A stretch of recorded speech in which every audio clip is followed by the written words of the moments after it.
Gypsy Rose Blanchard premeditated her mother's unaliving at the age of 23, using a man with autism that was collecting a disability check with mental health issues and a low IQ. Again, I'm saying he was collecting a disability check, but somehow this man has life and she's out here running the streets. She said a lot about this, and I want to show you where she has been dishonest. One, she started talking about, in her interrogation, about why this happened. And I want you to hear this. Well, when we get to the why this happened, I don't even really know what happened. okay. I came here because my mother kicked me out of my house. She and I were having relationship problems. I guess she wanted me to stay a little girl forever. She didn't really like my boyfriend. And she was like, pretty much, if you want to move to Wisconsin with him, fine, go. And I packed my stuff. She basically wanted me out of the house before then because we kept on having arguments, but I'm not a violent person. I would never ever hurt her. And a lot of our arguments stemmed from being with Nick. And so I just basically chose to come here. I gave him money to come here. And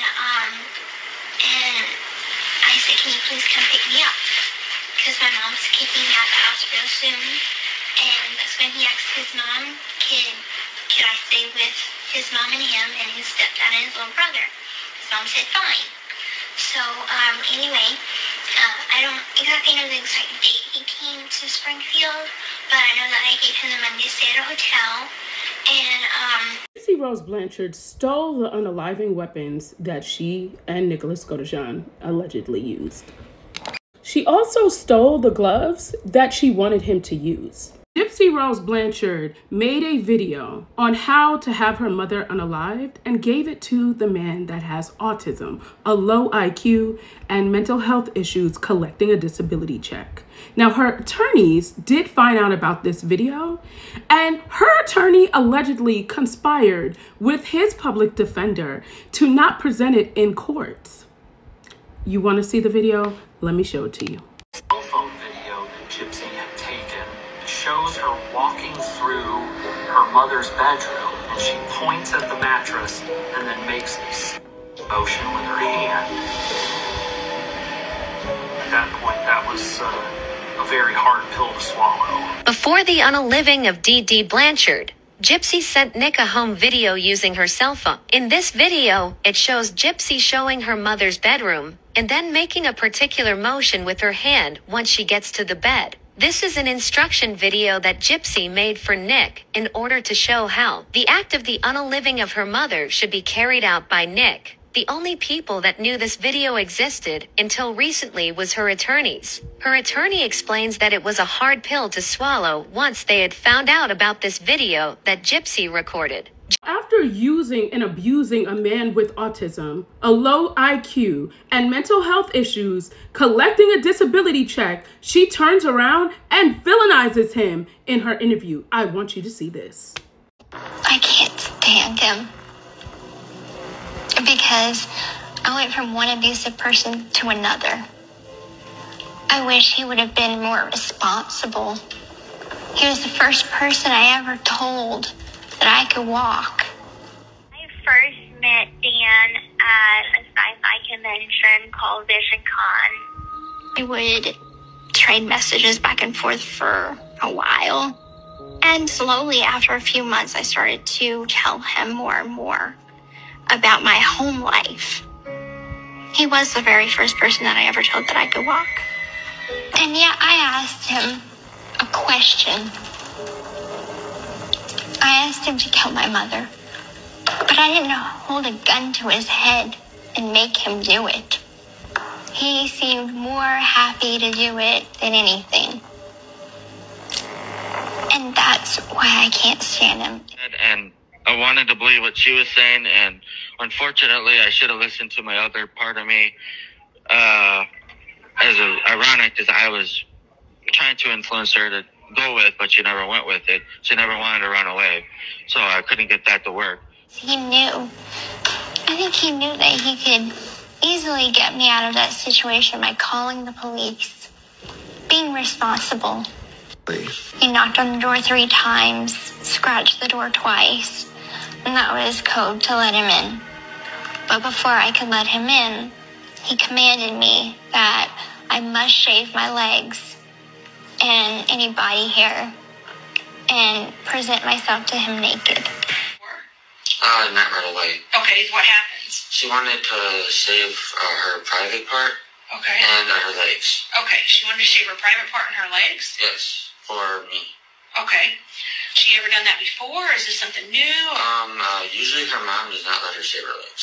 Okay. It's all carpet. Tell him my private parts are shaved. Defendant. Okay, baby. He is excited to do this.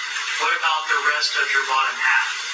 Is what he had me ask you. After she's done this and she's had a second chance at life, she always says, well, I had to go down my journey and he had to go down his, and I wish him well.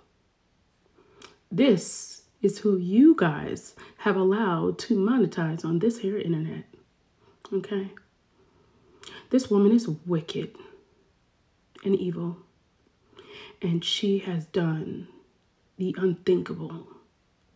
When I tell you people are walking amongst us like her, this is one we need to do better with. This has been a shame. She turns around and uses Ryan Anderson to get out of prison. She then tells untruths about him and says he's abusive. And up until that interview that she did, where his attorney released a statement saying that that would be defamation because it's not true, and if she continues, they'll take it further. Then she sat on the Nick Viles interview while she was married to Ryan and says that Ken, her current boyfriend, doesn't respect her marriage. But guess who she is pregnant by right now, allegedly. So if you don't see that this woman uses everybody in sight, and let's talk about the fact that she proposed to all 3 men, including Nicholas GODEJOHN, allegedly, Ryan Anderson, and now again, Ken. Do you guys see a chronic habit? No one should be defending this woman. No one. She was 23 years old. She premeditated this, and she used someone else to do it. She didn't do it herself. She used someone and now has that man sitting in prison for life. She should be there too. And he should have a fair trial because he did not get a fair trial at all. Things need to change and we need to do something about this. I want us to repost this, like, comment. Let's get the word out.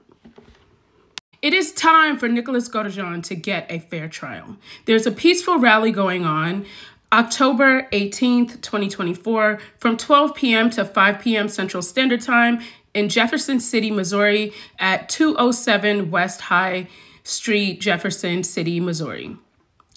It's telling you who can come, what to bring, and also if anyone needs travel arrangements, it will be there. I want you guys to all see this. This isn't just about Nicholas GODEJOHN. This is for every person with the disabilities that he has.